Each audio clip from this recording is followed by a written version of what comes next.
He sat alone at the diner, always at the same table, always ordering the smallest meal on the menu. No one noticed, no one asked, until one waitress did with nothing more than a bowl of soup and a kindness she never expected to matter. But it did. Because behind that battered coat and silent nods, there was a story waiting to be told, a story that would turn a forgotten street into a place where children laugh, veterans heal, and hope blooms again. And it all started with a bowl of soup, a quiet promise, and a woman who chose to see the invisible. Stay with us because sometimes the smallest kindness leaves the loudest echo. Welcome to Graceful Valor Stories, where tales of compassion and kindness are told. Let's uncover what really happened. The wind clawed down Main Street that morning, tearing its scarves and slipping its fingers into every crack of every door. It was the kind of cold that didn't just bite your skin, it gnawed at your bones. Inside the Riverside Diner, Clara Brooks tightened her apron strings and leaned into the counter, cradling a steaming cup of coffee between both hands. Her fingers still ached from clearing snow off the entrance earlier. The diner's heater hummed against the cold, but it never quite won. The morning rush hadn't started yet, not that there ever really was one. Just the same handful of truckers, farmers, and retirees who shuffled in more out of habit than hunger. Clara liked it that way, no fuss, no noise, just the clink of forks against plates and the low murmur of the radio tuned forever to old country songs. At precisely 7:12 a.m., the front door chimed. Clara looked up from wiping the counter and saw him again, the old man. He moved slowly, the kind of slow that wasn't just age, but weariness soaked deep into the bones. His gray coat hung off his frame, one cuff unraveling. A faded cap sat low on his forehead, shadowing a face mapped with lines so deep they looked carved by time itself. A wooden cane tapped lightly against the cracked tile floor. Henry Walsh, she had overheard the name once when the owner, Frank, grumbled about that old ghost haunting table 6. Frank didn't like customers who sat too long and ordered too little. Clara didn't mind. She watched as Mr. Walsh shuffled to his usual spot, a booth tucked farthest from the windows where the heater's breath barely reached.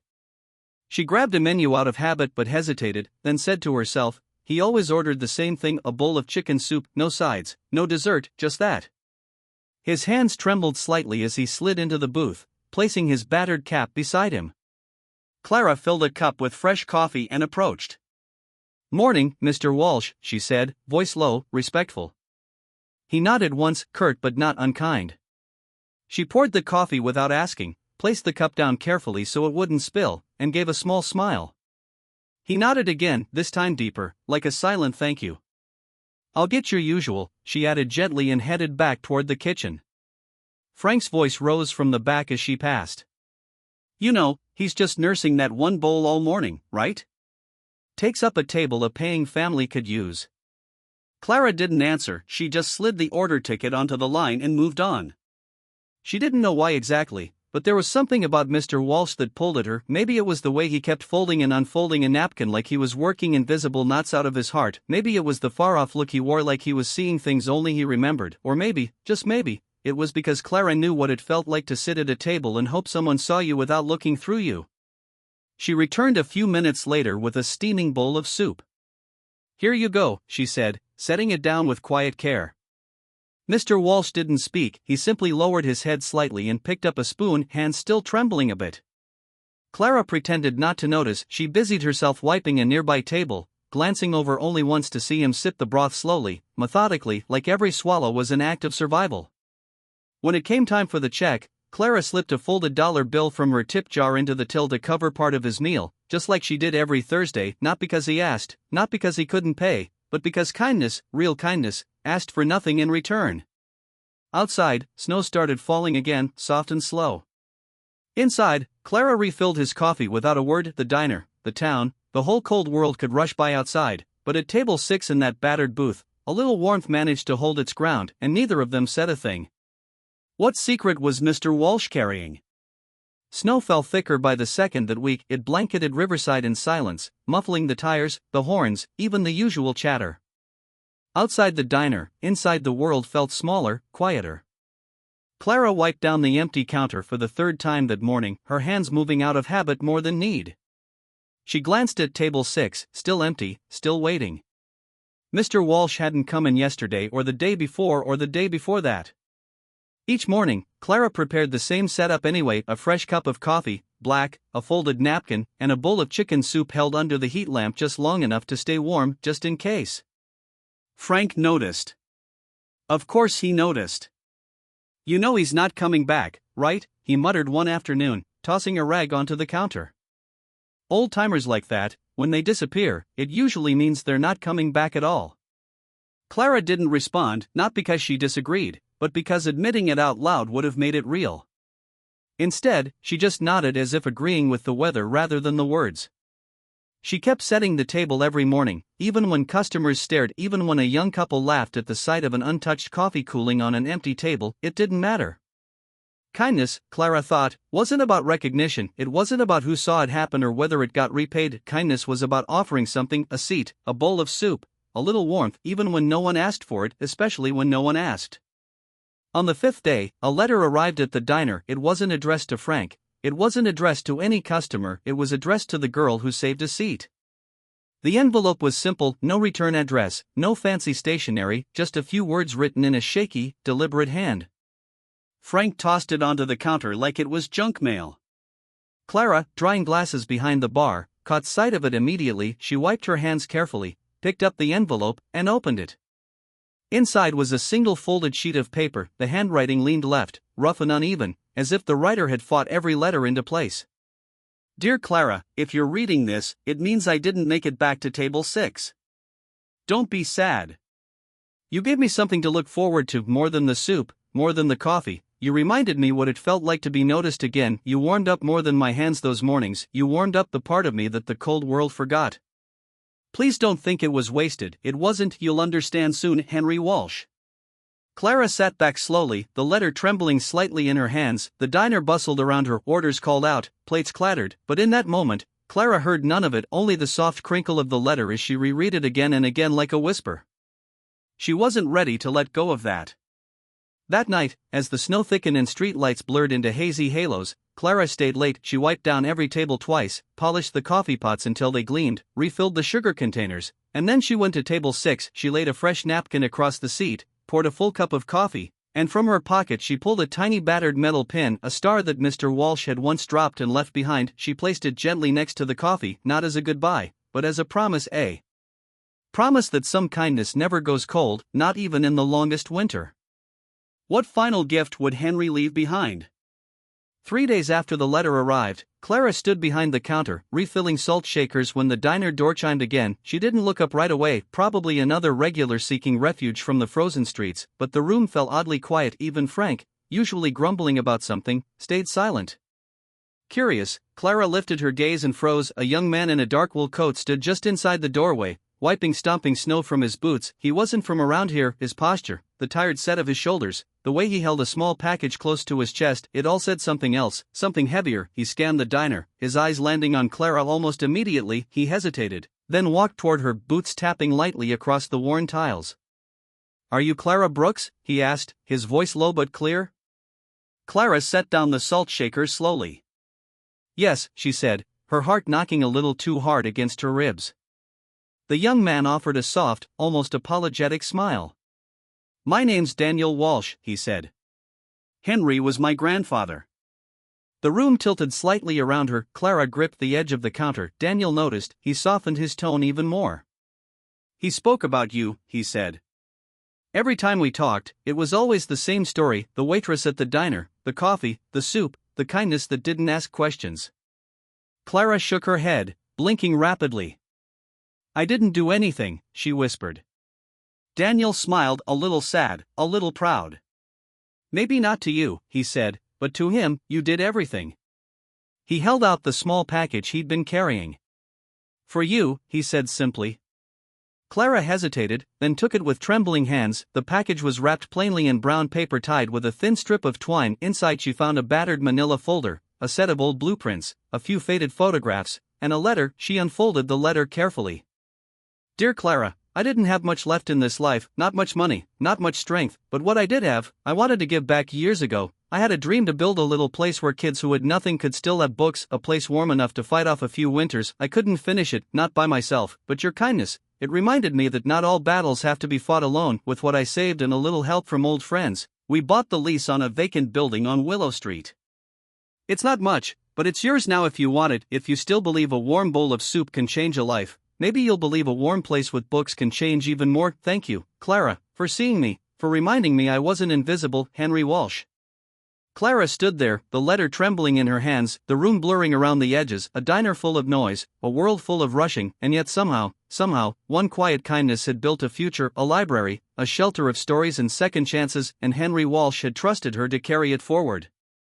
Clara wiped at her cheeks, realizing only now that she was crying. Daniel stepped back, giving her space. Frank, from behind the kitchen window, said nothing. The other patrons watched quietly, feeling somehow that this was bigger than coffee and omelets and daily specials. It was something sacred.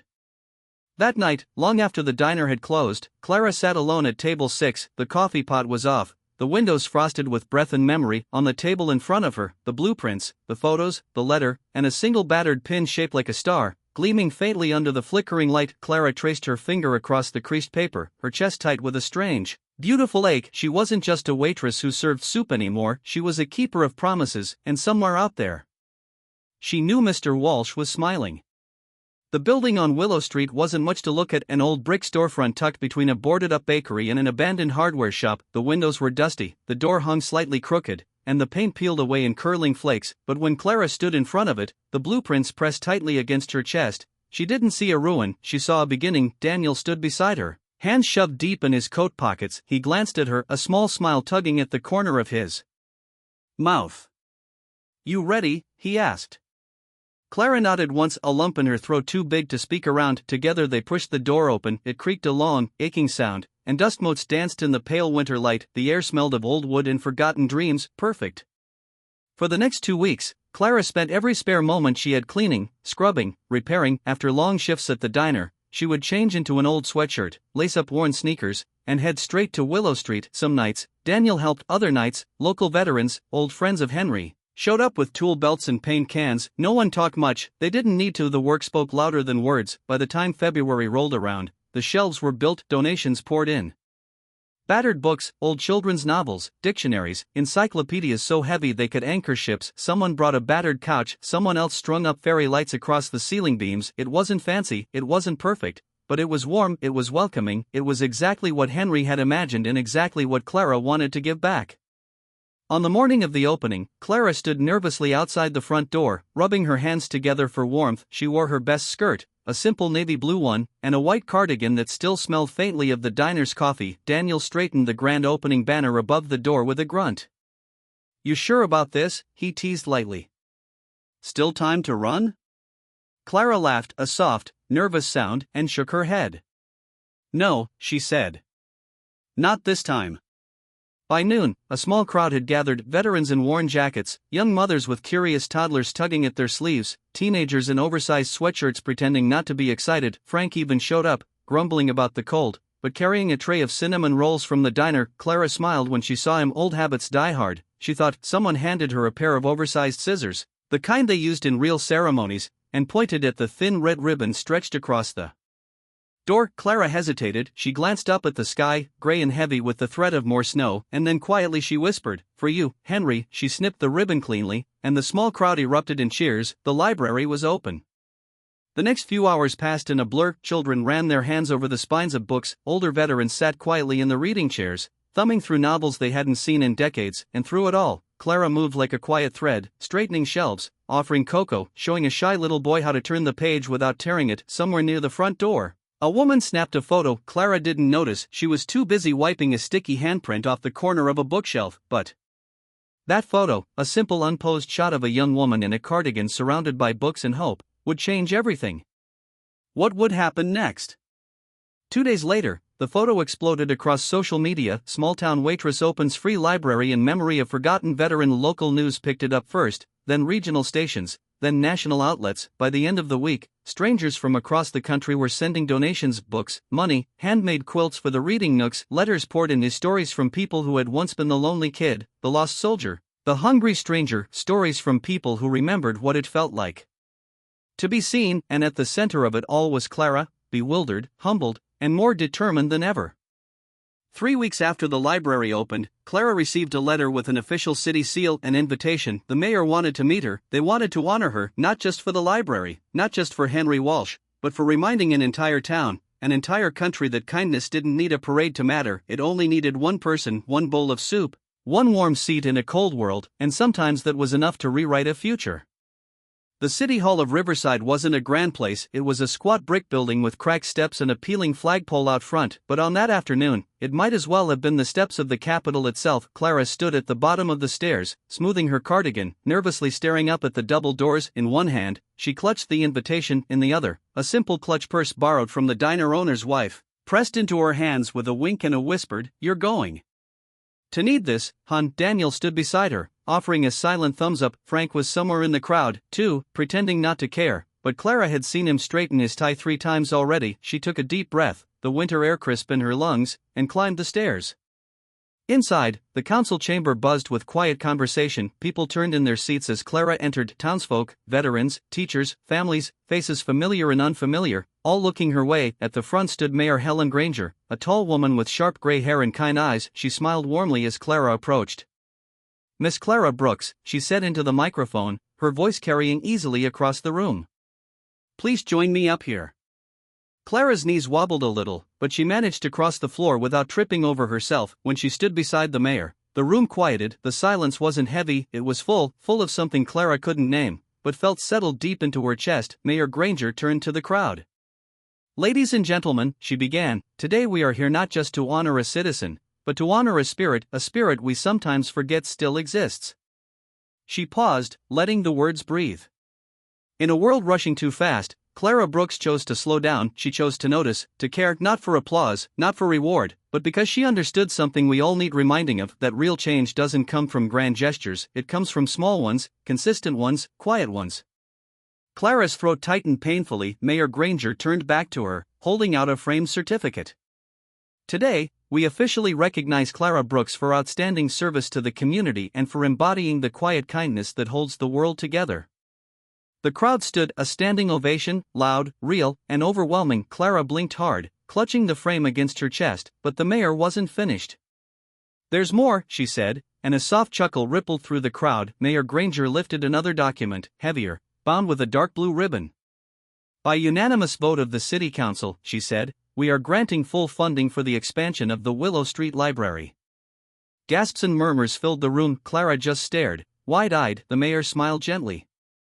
"Not only that," she continued, "but we are formally appointing Clara Brooks as director of the Willow Street Community Library, effective immediately." The room exploded into applause. Daniel whooped from the second row. Frank wiped at his eye and muttered something about damn dust. Clara didn't move for a long moment, then slowly she stepped forward, accepted the documents with both hands, and turned to face the crowd. They were clapping for her, for a waitress who had once just refilled coffee and wiped tables, for a girl who had once thought the world would pass her by without ever really seeing her, for someone who had dared, without knowing, to believe that small kindness could still change something, could still change everything.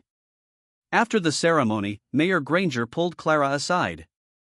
"Henry would be proud of you," she said simply. Clara smiled through the tears still burning in her eyes. "I hope so," she whispered. "I really hope so." That night, after the town had settled back into its familiar rhythms, Clara returned to Willow Street. The library stood dark, waiting. She unlocked the door and stepped inside. The smell of old paper and fresh dreams wrapped around her like a blanket. She walked through the aisles, running her fingers lightly along the spines of books, each one a promise, each one a beginning. At the back of the library, in the quietest corner, she knelt down. There, tucked into the bottom shelf, was a small plaque she hadn't seen before. It read, "In memory of Henry Walsh, because one bowl of soup can build 1,000 futures." Clara pressed her forehead lightly against the cool wood. She didn't say anything, she didn't have to. The library spoke for her now, and in the deep hush of the books, in the winter outside, Clara Brooks smiled, because she knew this was only the beginning.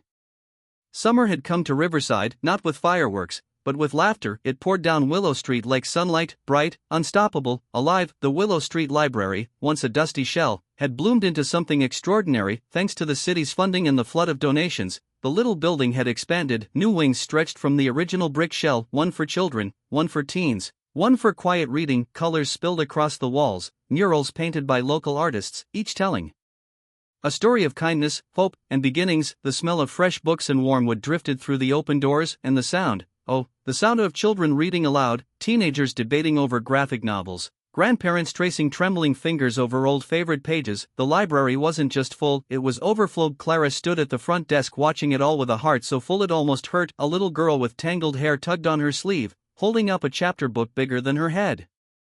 "Miss Clara, can you help me read the big words?" she asked. Clara knelt down, smiling.